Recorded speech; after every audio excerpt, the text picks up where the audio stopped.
Então, essa é a primeira vez que eu vou falar sobre Mares de Sal e Sangue do jeito que eu vou falar hoje. A ideia é contar um pouco de qual eram os planos para a campanha, uma campanha que iniciou no Azex, depois a gente continuou no Formação Fireball. E falar um pouco desse reboot, né? E por que eu tô rebutando Mares. E se é um reboot mesmo, ou se não é, se é um remake, sei lá. Hoje em dia tem várias formas diferentes de falar sobre isso, né? Então, assim, a primeira coisa que só pra contextualizar, tem gente que tá aí assistindo nós aqui que talvez é, não, não tenha acompanhado, enfim. E Mares de Sal e Sangue foi uma campanha que iniciou no Wazex. É uma campanha em Dark Sun, era D&D quinta edição, né? E quando a gente começou a jogar, a gente tinha uma proposta de fazer uma mesa. Uma mesa, tipo, bem focada no que era a lore pesada, né?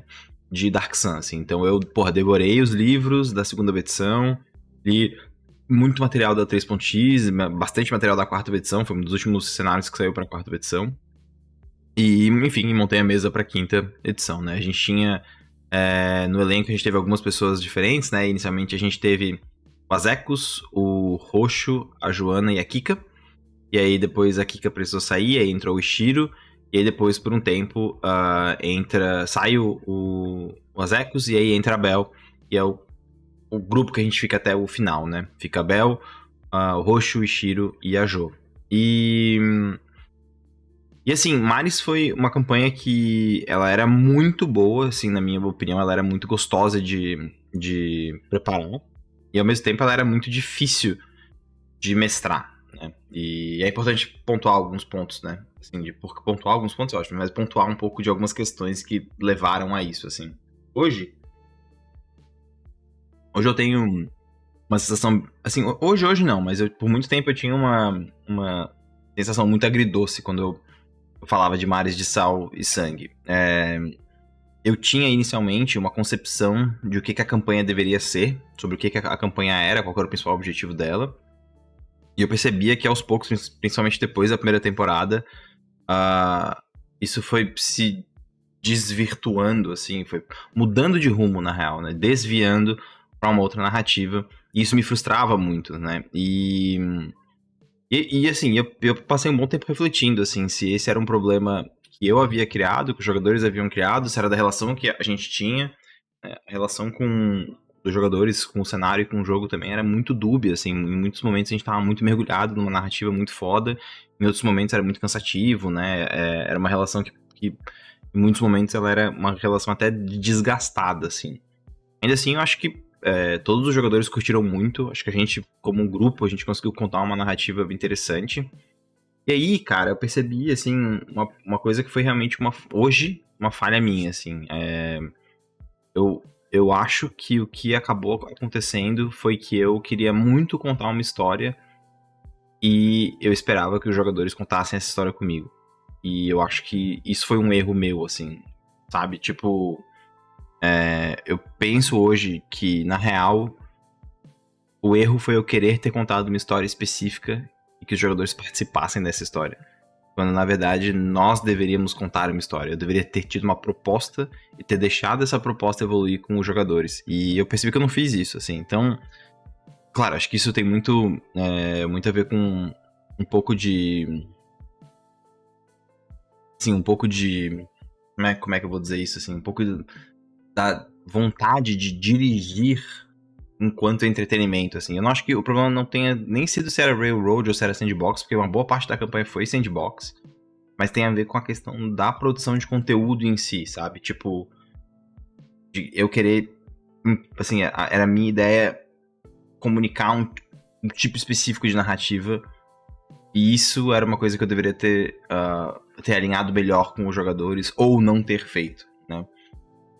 O que me leva ao o que a gente tá hoje, assim. Quando o Maris acabou, acho que ele acabou do jeito que ele terminou e tudo bem. Eu tava bem saturado da quinta edição na época, né? Acho que eu precisei dar um distanciamento do sistema como um todo pra poder voltar a gostar e curtir ele.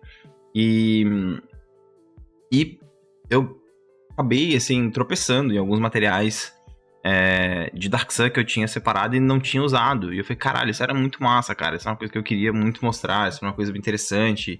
E eu passei por várias mesas de Ravenloft. E todas as mesas de Ravenloft, pra mim, elas tinham a mesma cara, assim. Que eu acho que era uma tentativa que as pessoas tinham, e isso em stream, né? As pessoas tinham de imprimir um feeling de horror pro jogo, que eu acho que não é não é o tipo de horror que eu gosto quando eu leio Ravenloft. Quando tudo isso meio que convergiu, eu pensei, cara, por que eu não... Por que eu simplesmente não começo de novo Mares? Mas dessa vez, ao invés de começar pelo sal, eu começo pelo sangue. Por que ao invés de começar em Dark Sun e terminar em Ravenloft, eu não começo em Ravenloft e termino em Dark Sun? Por que não contar a história de trás pra frente? Por que não começar a história pelo fim? O que eu vou fazer no novo Mares de Sal e Sangue, que por o nome provisório é Brumas Carmesim, é contar a história, junto com os jogadores, de como um grupo de pessoas salvou o mundo dele mesmo. Então, dessa vez eu vou começar a história pelo fim dela. Pelo menos o fim de um personagem. Pra depois contar como que a gente chegou naquele ponto, ou como que aquilo evolui, né? Ao invés de começar pelo...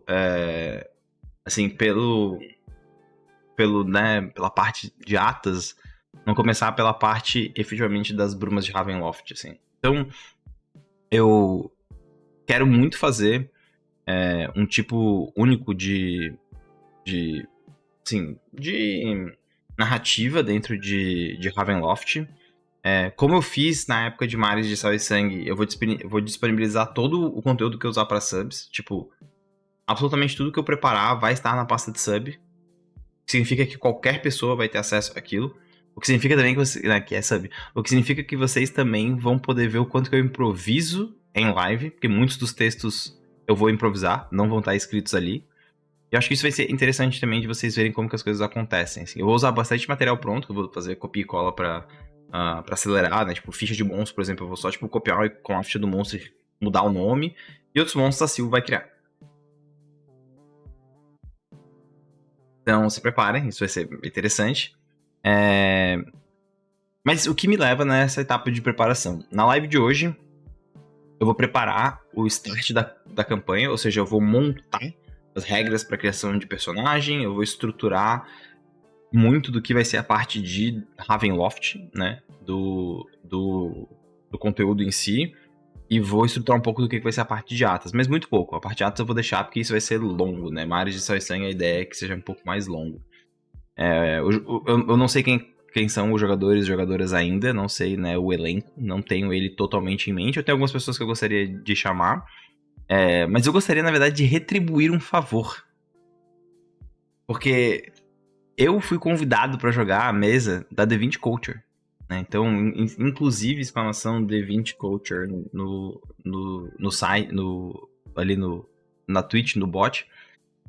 Sigam o canal, que amanhã eu jogo a mesa com eles. Eu joguei alguns episódios. Eu gostei muito do pessoal e eu quero muito que algum deles jogue Mares de Sal e Sangue comigo. Vou fazer o convite, eu não sei se vão poder, né? Porque querendo uma campanha um pouco mais longa. Mas farei esse convite. E eu já tenho outras pessoas também em mente. Então a gente consegue montar uma parada bem massa. Amanhã, né, terça-feira de noite. Hoje, se você tá vendo esse vídeo, acho que vocês devem, assim, conferir a minha participação nesse episódio. Porque, cara, eu peguei um momento da campanha bem legal, assim, bem interessante. A gente tem uma sequência de episódios bem foda. Então, amanhã, né, estarei ao vivo aí na Twitch, nesse mesmo horário. 8 horas, na verdade, começa. E, né, aproveitem aí pra poder começar acompanhando. Agora, voltando para Ravenloft, a ideia é ter 5 jogadores. E esses 5 jogadores, eles vão jogar pelo menos a primeira temporada. Né, se morrer, morreu, não faz outro personagem, é um só, é isso aí. Então vai ser bem interessante. E a gente vai jogar com algumas regras, algumas house rules que a gente vai definir agora, juntos em live. Beleza? Se você tá vendo o vídeo no YouTube, participe das lives, que as lives sempre tem umas paradas interessantes. E quem é sub, exclamação sub no chat para acessar a pasta, vocês vão perceber que eu vou criar ali um documento, né, específico para Dark Sun. Então, Vai ser maneiro, vai ser maneiro. Beleza? É muito nice, é very much we. Pessoal do vídeo. Até a próxima. Pessoal da live. Fique por aí.